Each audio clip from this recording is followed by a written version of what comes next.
अचानक कलेक्टर अंकित की गाड़ी चाय वाले की दुकान के सामने रुकी तो चाय वाला घबरा गया।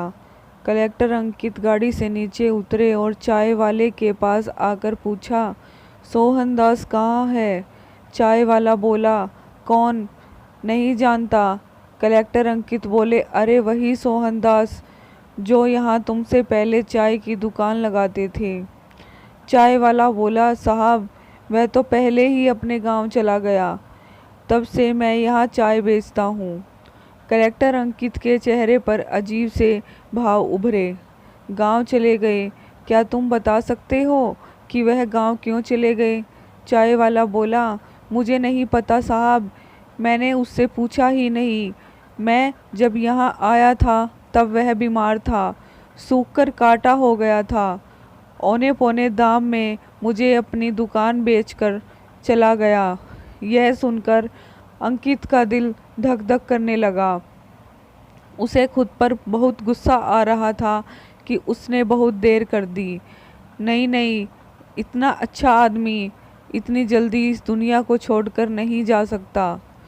सोचते हुए अंकित वही एक पुरानी कुर्सी पर बैठ गया। चाय वाला बोला, साहब चाय बना दूं? अंकित ने खुद को कुर्सी पर ढीला छोड़ दिया, आंखें बंद कर ली, फिर बोला, 3 बना दे भाई।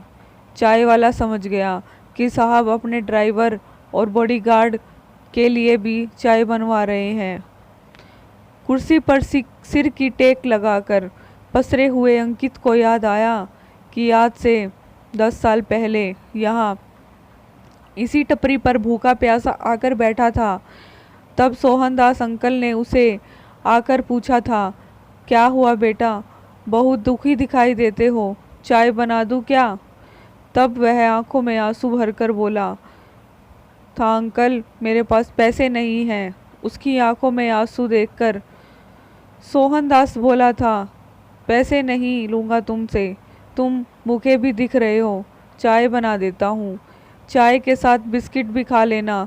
चाय बिस्किट खाने के बाद भी मैं वहीं पर बैठा रहा था। तब सोहन दास ने पूछा था, घर से भागकर आए हो? उसने गर्दन हिलाई। सोहन दास ने समझाते हुए कहा, बेटा घर लौट जा, माता पिता की बात का बुरा नहीं मानते, उनकी डांट में भी प्यार छुपा रहता है। रोते हुए बोला, अंकल माता पिता नहीं हैं, वह बचपन में ही चल बसे थे। मामा मामी के पास रहता हूँ, मगर वहाँ भी कुत्ते जैसी ज़िंदगी हो गई है। मेरी पढ़ाई छुड़ाकर काम धंधे में लगाना चाहते हैं। उनके पास खूब पैसा है, फिर भी उन्हें कमाई चाहिए, जबकि मैं पढ़ना चाहता हूँ। जैसे भी हैं वह तुम्हारे अपने ही हैं, उन्हीं के पास लौट जा तू। 18 साल का बच्चा है, अकेले में दुनिया तुम्हें भिखारी बना देगी। तब मैं सोहन दास के पैरों में गिरकर बोला था, अंकल प्लीज़ रहने के लिए छत दे दो, बाकी मैं कुछ काम धंधा करके काम चला लूँगा, मुझे पढ़ना है, बड़ा आदमी बनना है। सोहन दास बोला, ठीक है, तुम मेरे साथ रह लेना। मैं यहाँ शहर में एक किराए के मकान में अकेला ही रहता हूँ। मेरे बीवी बच्चे दूर गांव में रहते हैं। अंकित के लिए सोहन दास भगवान बन गया था। एक अनजान को रहने के लिए छत दे दिया। फिर वह 3 साल तक उसके साथ कमरे में रहा था। आसपास के बच्चों को ट्यूशन करवाकर थोड़े बहुत पैसे ज़रूर कमाता था, मगर वह उसकी पढ़ाई और खाने के लिए पर्याप्त नहीं होते थे। फिर सोहन दास ने उसे अपने साथ रखा, उसकी ग्रेजुएशन पूरी करवाई। ग्रेजुएशन के बाद आईएएस की तैयारी करने के लिए दिल्ली चला गया। दिल्ली भी उसे सोहन दास ने ही भेजा था, ताकि वह अपने सपने को पूरा कर सके।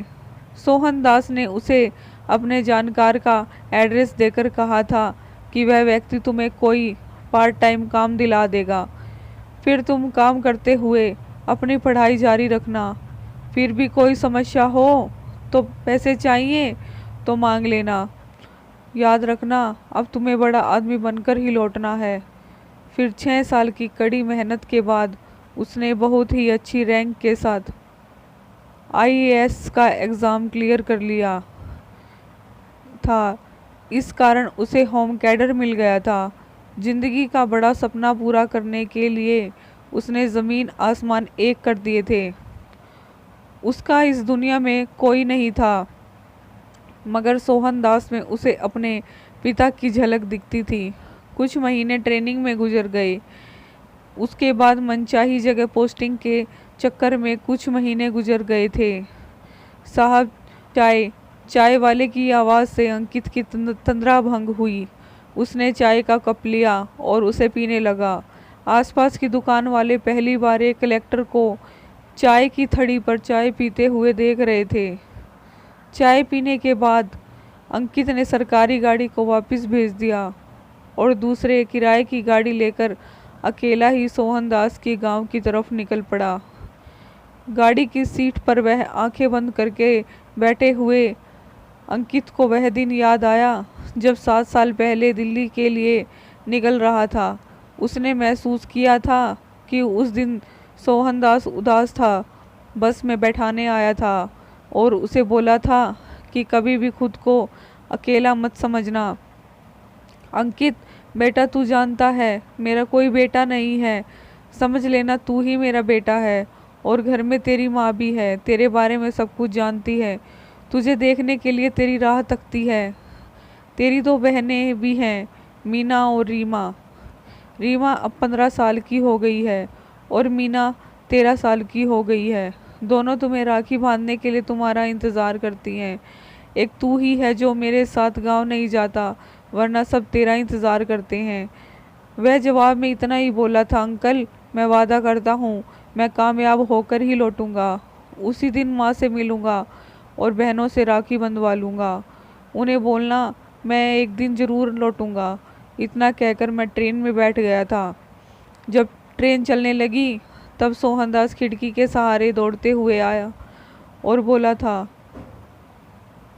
बेटा तेरे बैग में टिफ़िन डाल दिया है, भूख लगे तो खाना खा लेना। याद करते हुए अंकित की आंखों से आंसू बहने लगे। वो मेरी इतनी फिक्र करते थे और मैं उन्हें एक चिट्ठी भी नहीं लिख पाया। कितना स्वार्थी हो गया था मैं, बड़ा आदमी बनने के लिए अंधा हो गया था। वह सोहनदास के घर कभी नहीं आया था, मगर गांव का नाम अच्छी तरह से जानता था। गांव पहुंचने के बाद वह लोगों से पूछता हुआ सोहनदास के घर जा पहुंचा। उसने देखा घर में 2 पुराने कमरे थे। पशुओं के लिए टीन शेड बना हुआ था। वह गाड़ी से उतरकर सीधा अंदर चला गया। शाम का समय था। सोहनदास की पत्नी गाय का दूध निकाल रही थी। उसकी बड़ी बेटी बर्तन साफ कर रही थी और दूसरी बेटी आंगन में खटिया पर बैठकर सब्जी काट रही थी। उसे गाड़ी से उतरकर अंदर आते देख तो दोनों लड़कियां अपना काम छोड़कर खड़ी होकर उसकी तरफ चुपचाप आंगन में डली खाट पर बैठ गया। फिर बोला, सोहनदास अंकल कहाँ है? रीमा बोली, पापा को गुजरे हुए तो 4 साल से ऊपर हो गए हैं। इतना सुनते ही अंकित को बहुत बड़ा झटका लगा। उसके दिल में दर्द का एक गोला सा उभर आया। मुंह से आवाज़ नहीं निकली। जिसका डर था वही हुआ था। उसके बड़े आदमी बनने पर सबसे ज़्यादा खुश होने वाला आदमी अब इस दुनिया में नहीं था। सोहनदास की छोटी बेटी कमरे में गई, वापस आई तो उसके हाथ में एक फ़ोटो थी जिसमें अंकित और सोहनदास खड़े थे। वह कभी फ़ोटो को देखती, कभी अंकित को देखती, फिर ज़ोर से चिल्लाई, अंकित भैया। रीमा भी उसके हाथ से फ़ोटो खींचकर देखने लगी। फिर वह भी चिल्लाकर बोली, देखो माँ, अंकित भैया आ गए। अंकित भैया नाम सुना तो उसकी आंखों से आंसू बहने लगे। दोनों हाथ फैलाकर खड़ा हो गया जैसे बहनों से कह रहा हूँ, आ जाओ, गले लग जाओ। उनके लिए वह एक अनजान शख्स था, मगर रिश्ता भाई का था, दुनिया का सबसे पवित्र रिश्ता। वह दुनिया में अकेला था और बहनें भाई की कमी से पगलाई हुई थी। इसलिए दौड़कर दोनों एक साथ भाई के गले जा लगी। माँ भी दूध निकालना बीच में छोड़कर उनकी तरफ लपकी। करीब आई तो वह माँ के पैरों में झुक गया। माँ ने बहती आंखों से उसे उठाकर आंचल से लगा लिया। फिर बोली, आने में बहुत देर कर दी बेटा, रीमा के पापा तुम्हें बहुत प्यार करते थे, अंतिम समय तक तुम्हें याद करते रहे। वे तड़पते हुए बोला, उन्हें क्या हुआ था माँ? माँ बोली, 5 साल पहले जब शहर से लौटकर आए थे, पता नहीं उन्हें क्या बीमारी लग गई थी। सूखी हड्डियों का ढांचा लग रहे थे, खाया पिया ही नहीं लगता था। 1 साल तक जगह जगह से दवा ली, मगर कोई फ़ायदा नहीं हुआ और हमें छोड़कर चले गए। माँ आगे बोली, उनके जाने के बाद हमें बहुत मुश्किल हुई। रीमा के दोनों चाचा मेरे पीछे पड़े हैं और कह रहे हैं घर और खेत उनके नाम कर दो, वरना बेटियों की शादी नहीं होने देंगे। पिछले 10 दिनों से तो उन लोगों ने नाक में दम कर रखा है बेटा, और वह धमकी देते हैं कि बेटियों की शादी के बाद तो वैसे भी ज़मीन उनकी हो जाएगी। अंकित बोला, मैं आ गया हूँ, अब मैं सब ठीक कर दूँगा। भरे गले से बोली, बेटा आने में बहुत देर कर दी। बेटा वह रोते हुए बोला, बड़ा आदमी बनने क्या चक्कर में फंस गया था माँ। चेहरे पर लाड लड़ाते हुए बोली, बड़ा आदमी बना कि नहीं? बन गया हूँ माँ। माँ ने जिज्ञासा बस पूछा, कितना बड़ा? थानेदार जितना बड़ा? वह बोला, नहीं। फिर बोली, तहसीलदार जितना? बोला, उससे भी बड़ा। मुस्कुराते हुए बोला, उससे भी बड़ा बन गया हूँ माँ। माँ रीमा बोली, माँ भैया जिले के सबसे बड़े अफसर बन गए हैं। माँ बोली, अच्छा तब तुम लोग रुको, मैं अभी आती हूँ। कहते हुए वह घर की दीवार के पास गई और अपनी देवरानियों के घरों में झांकते हुए तेज आवाज में बोली, सुनो, अब मैं अकेली नहीं हूँ, मेरा बेटा आ गया। तुम्हारा रिश्तेदार थानेदार है ना, मेरा बेटा कलेक्टर है। अब मेरी ज़मीन की तरफ जरा भी बुरी नज़र डाली तो चीर कर रख दूंगी। देवरानियाँ तो वैसे भी दीवार के पास खड़ी होकर सब सुन ही रही थी। जब रीमा की माँ ने कहा तो डर गई। उसे अब तक जो सैलरी मिली थी वह सारी कमाई माँ के कदमों में रखकर उसके बाद चला गया, मगर वह हर संडे अपने घर आता। उसने अपने सारे फर्ज निभाए जो एक बेटा निभाता है। बहनों की धूमधाम से शादी की, माँ को अपने साथ ले गया। अब माँ बेटे के साथ रहते हुए उसके लिए सुंदर सी लड़की ढूंढ रही है।